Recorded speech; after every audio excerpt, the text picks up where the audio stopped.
Hello there. So, as I was photographing the penduline tits just by the pond here, I noticed that to the left-hand side of this pond is a fallen branch which goes from one side of the pond to the other.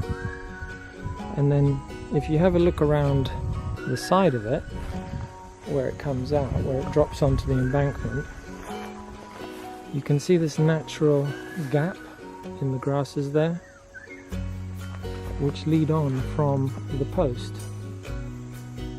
So what that tells me is that this is perhaps a crossing point for a variety of animals who don't like getting their feet wet. So it's an ideal spot for a trail cam, which is one of the tools that us photographers like to use to scout locations, basically, to see if it's worthwhile sitting in a hide for hours. You set up a trail cam in your place, leave it for a few days to record, even longer, and then when you look at the pictures you have time codes, so you know roughly what time the animals come past if they have a routine, so you can see if it's worthwhile setting up a hide and photographing, and if there's any animal that you want to photograph that's actually using that crossing point, path, watering hole, whatever.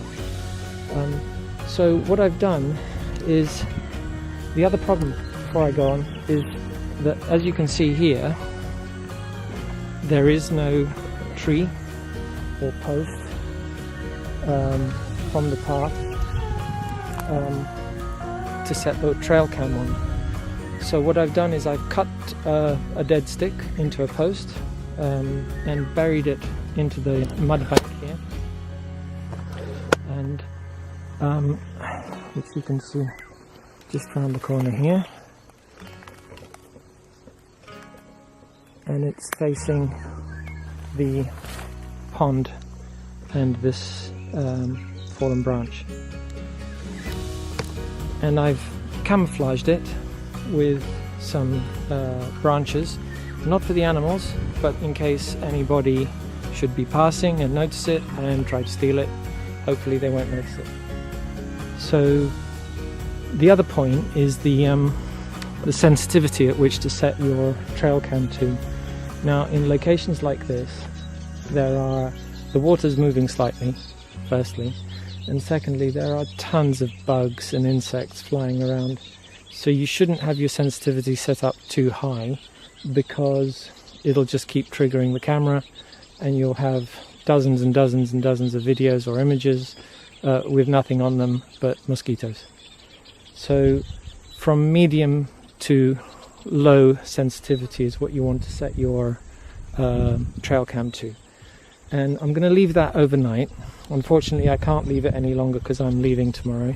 Normally I'd leave it for a minimum of 3 days, so I'll come back tomorrow and have a look, see what's on it. I'm not really expecting it to have captured anything at all, just with one night, but you never know, so we'll have a look at that tomorrow and see what's on it, if anything.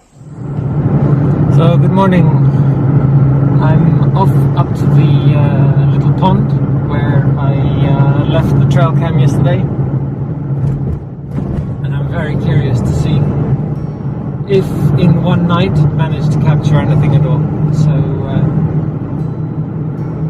we'll go and collect it. Hopefully it's still there, nobody found it and stole it, and we'll see if anything's on it. So I'll catch up with you in a minute. So thankfully I recovered the camera. Nobody had stolen it. Oh god, so many mozzies again. And go up to the car and take a quick look, see if I can see anything. Otherwise I'll have to wait till I get onto the laptop later.